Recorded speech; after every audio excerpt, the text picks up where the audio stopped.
রাতে বাড়ি থেকে বের হয়, বাড়ির একটু দূরেই বাথরুম, সেই কারণেই বের হন তিনি। এবং সেদিন তার স্বামীকে অনেক ডাকাডাকি করেন তিনি, তারপরে স্বামী ওঠেন না এবং তিনি একাই বাথরুমের উদ্দেশ্যে রওনা হন।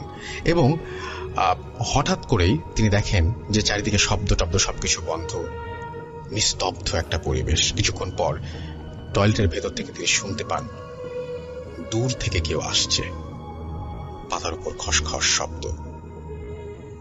তিনি একটু ভালো করে লক্ষ্য করে দেখেন যে কোন এক বৃদ্ধা মহিলা তার দিকে এগিয়ে আসছে।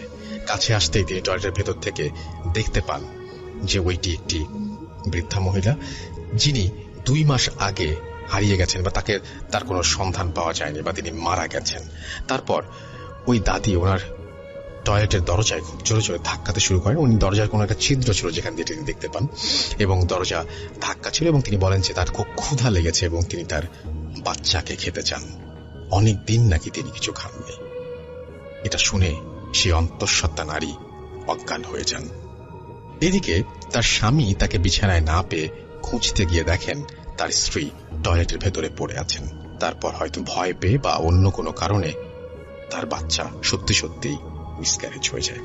এভাবে প্রায় 2 বছর গ্রামের কোনো মানুষের বাচ্চা হয়নি।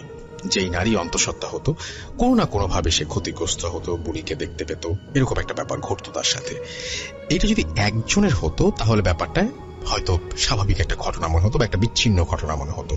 যখন গ্রামের সব মানুষ দেখলো এবং সেটা যখন একজনের সীমাবদ্ধ থাকলো না, সব অন্তঃসত্ত্বা নারী যখন সেই বৃদ্ধাকে দেখতে পায় এবং বাচ্চা নষ্ট হয়ে যায়, তখন কিন্তু সত্যিই সেটা একটি ঘটনা। তাই গ্রামের বিভিন্ন মানুষ মিলে কবিরাজের কাছে যায়।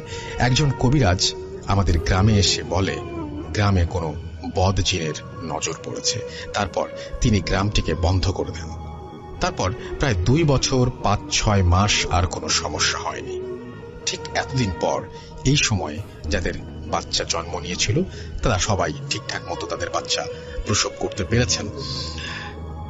তখন আমার নিজের বড় চাচির এক মেয়ে সন্তান হয়। তো ওনারা অনেকদিন পর বাচ্চা পেয়ে অনেক খুশি। একদিন চাচি দুপুরবেলা রান্না বান্না করে ঘরের বিভিন্ন কাজ করতে করতে সন্তানকে শুইয়ে রেখে বাইরে যান। বাইরে থেকে হঠাৎ তিনি তার বাচ্চার কান্নার শব্দ শুনতে পান।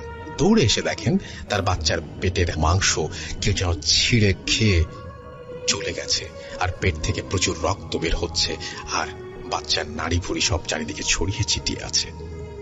কয়েক মিনিটের মধ্যে বাচ্চাটি মারা যায়। আমার বড় ভাইও সেখানে ছিল। চারিদিকে কি কষ্টের পরিবেশ তৈরি হয়েছিল তখন এটা বোঝানো যাবে না। অনেক দিন পর আমাদের পরিবারে একটা সন্তান আসে, কিন্তু সে মারা গেল, এইভাবে মারা গেল। এই ঘটনা কেন ঘটলো কেউ বুঝে উঠতে পারে না। এইভাবে আরো কয়েকটা বাচ্চার নির্মম মৃত্যু হয়। শেষ যে বাচ্চাটা মারা যায় তিনি আমার সম্পর্কে প্রতিবেশী চাচি হন, তার বাচ্চা।